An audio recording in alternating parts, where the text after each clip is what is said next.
और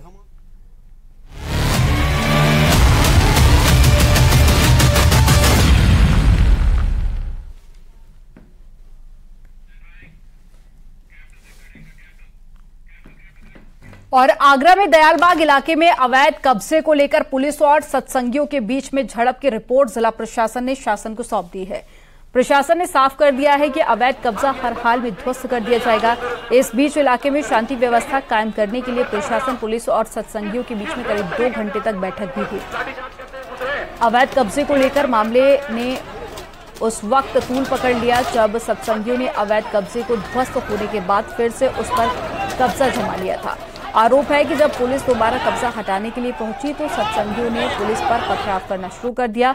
इस दौरान कील लगे डंडों का भी इस्तेमाल किया गया। सत्संगियों पर प्रशासन की करोड़ों की जमीन कब्जा करने का भी आरोप है।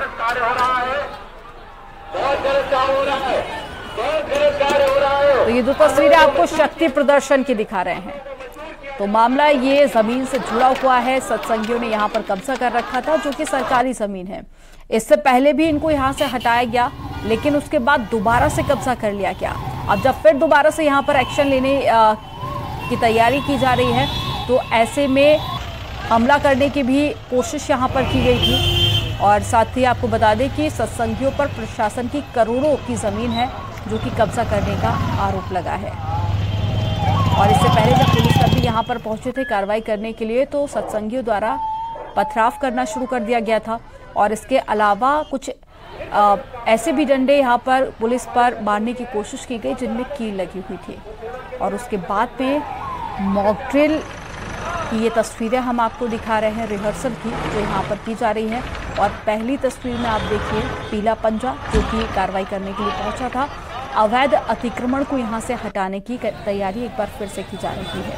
बड़ी संख्या में पुलिस बल भी यहाँ पर तैनात है और कार्रवाई करने से पहले यहाँ पर रिहर्सल की जा रही है ताकि किसी भी तरह की अगर कोई शांति भंग करने की कोशिश करता है या फिर कार्रवाई में खलल बनने की कोशिश करता है तो उसको रोका जा सके। ज्यादा जानकारी के साथ में हिमांशु जुड़ गए हैं। हिमांशु, पहले कब्जा हटाया गया, उसके बाद दोबारा से कब्जा कर लिया गया, फिर जब प्रशासन की टीम पहुंचती है तो प्रशासन की टीम पर हमला कर दिया जाता है। अब यहां पर 2 तस्वीरें हम देख पा रहे हैं, भारी संख्या में पुलिस बल तैनात है। क्या आज एक्शन लिया जाएगा? और साथ ही ये भी बताइए कि प्रशासन की तरफ से क्या पुख्ता इंतजाम यहां पर किए गए हैं, क्या समझाया बुझाया इनको गया है ताकि अब ये दोबारा से स्थिति आउट ऑफ कंट्रोल ना हो? जी बिल्कुल, प्रशासन ने और सत्संगियों और पुलिस के बीच देर रात तक बैठक चली है और बैठक में निर्णय लिया अगर आपके पास कागज है तो आप ला करके पेश करिए, अगर कागज नहीं पेश करेंगे तो हम अवैध कब्जा ध्वस्त कर देंगे। साथ ही साथ जब इन्होंने कहा कि मेरा बहुत पहले से कब्जा है तो फिर प्रशासन की तरफ से कहा गया, तहसीलदार ने कहा कि सड़क पर कोई कब्जा कभी नहीं कर सकता और हम केवल सड़क का कब्जा हटा रहे। तो सड़क का ही कब्जा हटाने के लिए गेट हटवाया गया था। गेट को लगातार 3 बार लगाया गया। तीसरी बार जब पुलिस और प्रशासन हटाने पहुंचा तो इन लोगों ने त्रिस्तरीय सुरक्षा योजना पे काम किया। बड़ी तैयारी पहले थी, सबसे आगे छोटे छोटे बच्चों को कर दिया, उसके बाद लड़कियों को किया, फिर तीसरे नंबर पे महिलाओं को किया और उसके पीछे से सत्संगियों ने पथराव किया पुलिस पर, जिसमें 12 पुलिसकर्मी घायल हुए हैं, कई को गंभीर चोटें आई हैं। ये जो सत्संगी बार बार आरोप लगा रहे हैं कि पुलिस ने हमारे ऊपर हमला किया, तो पथराव उधर से हुआ था। पुलिस ने जब बचाव किया तो उन्होंने छोटे बच्चों को आगे ढकेल दिया और उन बच्चों को चोटें आई है, कई सत्संगी भी घायल हुए इस पूरी घटनाक्रम में। लेकिन ये बेहद दुर्भाग्यपूर्ण है, जिस तरह से छोटे छोटे बच्चों को हथियार बनाया गया है अपने बचाव के लिए, वह चिंताजनक है। अब इसी बात को लेकर के प्रशासन ने बैठक की है। साथ ही साथ पहले जो तहसीलदार ने जांच की थी, अब जांच एक नई जांच एडीएम करेंगे।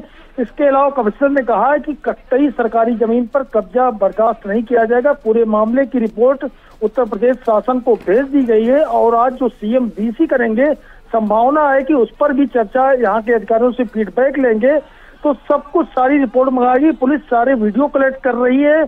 जो कल घटना हुई है पुलिस पर, तमाम जो 12 पुलिसकर्मी घायल हुए, एक पत्रकार भी घायल हुआ है, तो इस मामले की रिपोर्ट अभी नहीं लिखी गई। सुबह जब बात हुई डीसीपी सिटी सूरज राय से तो उन्होंने कहा कि तैयारी की जा रही है और कम से कम 3 से 4 नई एफआईआर होगी 14 दिन के अंदर। इनके ऊपर सत्संगियों के खिलाफ 3 एफआईआर पहले से दर्ज है, अब 2-3 एफआईआर और आज दर्ज होगी।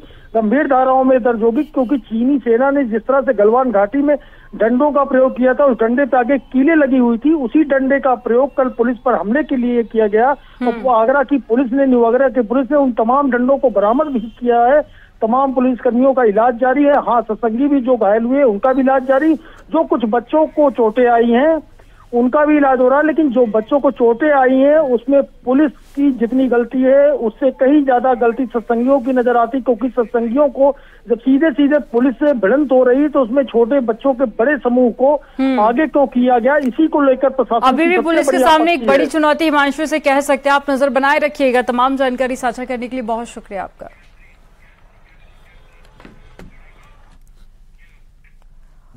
फिरोजाबाद में पुलिस ने गैंगस्टर की संपत्ति कुर्क कर ली है। कुर्क की गई संपत्ति की कीमत करीब 1.25 करोड़ रुपए बताई जा रही है। बदमाश पर 6 से ज्यादा मुकदमे कोर्ट में विचाराधीन है।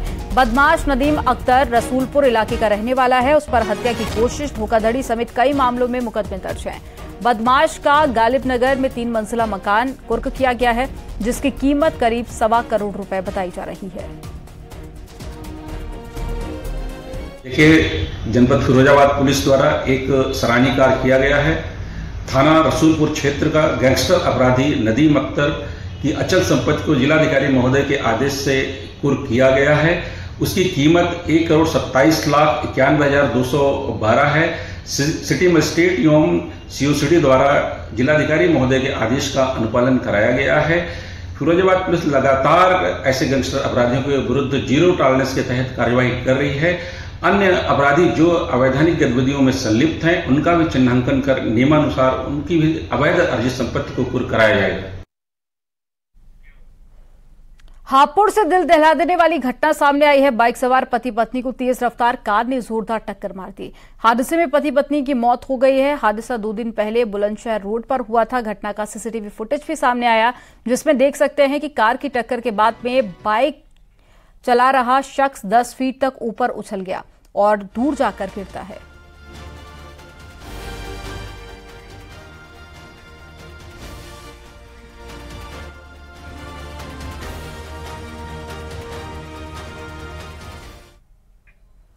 कानपुर में कथित समाज सेवी मुरारी लाल अग्रवाल के जन्मदिन पर खुलेआम अश्लीलता परोसी गई। डांसर्स ने जमकर ठुमके लगाए और साथ ही जमकर नोट भी उड़ाए गए। सैकड़ों लोगों के सामने स्टेज पर अश्लील डांस हुआ है। दादानगर फैक्ट्री एरिया में जन्मदिन का कार्यक्रम हुआ और इस बर्थडे पार्टी का वीडियो वायरल हो रहा है। न्यूज 18 इस वायरल वीडियो की पुष्टि नहीं करता।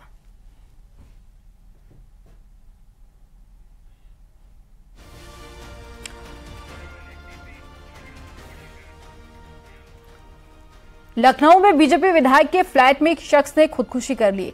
बीकेटी से विधायक योगेश शुक्ला के फ्लैट में फंदे से लटकता हुआ शव मिला है। आत्महत्या की वजह अभी तक साफ नहीं हो पाई है। मौके से पुलिस को कोई भी सुसाइड नोट भी नहीं मिला है।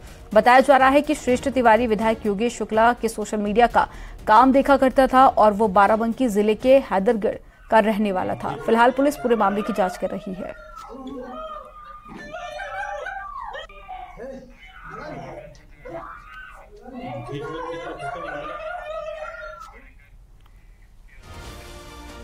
मथुरा में टेम्पो और कार की जबरदस्त भिड़ंत हो गई। इस हादसे में 6 महिला श्रद्धालु घायल हो गए, जिन्हें ग्रामीण और पुलिस की मदद से गोवर्धन स्वास्थ्य केंद्र में भर्ती कराया गया। ये लोग गोवर्धन गिरिराज की परिक्रमा करने जा रहे थे, तभी अधींग में शराब के नशे में धुत कार ड्राइवर ने टेम्पो को टक्कर मार दी। और ये देर रात की तस्वीरें जब घायलों को अस्पताल में भर्ती कराया गया।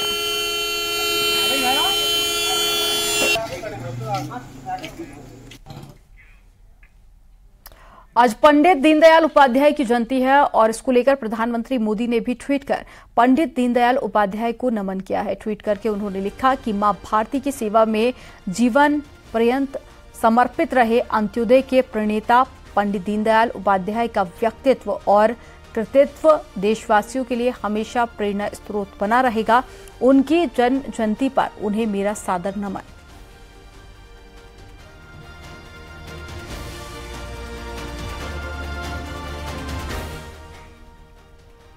केंद्रीय गृह मंत्री अमित शाह ने भी ट्वीट करके श्रद्धांजलि दी है। ट्वीट करके उन्होंने लिखा कि पंडित दीनदयाल उपाध्याय जी का जीवन राष्ट्र सेवा व समर्पण का विराट प्रतीक है।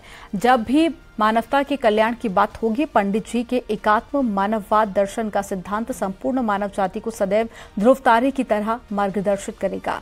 उनका मानना था कि भोजन से लेकर विचारों तक की आत्मनिर्भरता ही राष्ट्र को विश्व में उसका स्थान दिला सकती है। आज यही संकल्प आत्मनिर्भर भारत की मूल अवधारणा है। हम सबके प्रेरणा स्रोत पंडित दीनदयाल उपाध्याय जी की जयंती पर उन्हें नमन।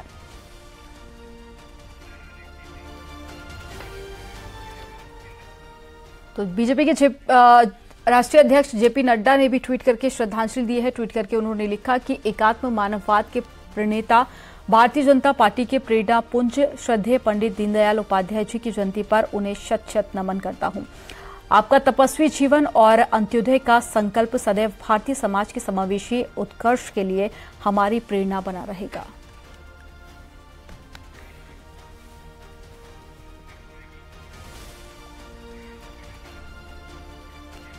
और रुक करेंगे एक बड़ी खबर का जो सीतापुर से मिल रही है। पटाखा फैक्ट्री में धमाका हो गया है। अवैध रूप से चल रही थी पटाखा फैक्ट्री।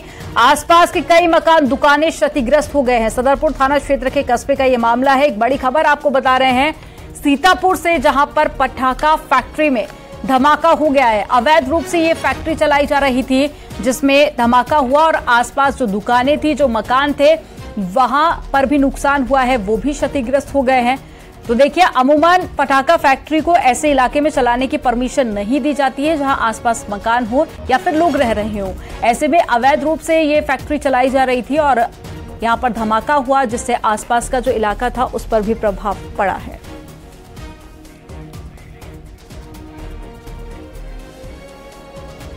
यहां पर रुकेंगे एक छोटे से ब्रेक के लिए। आप देखते रहिए न्यूज़ 18।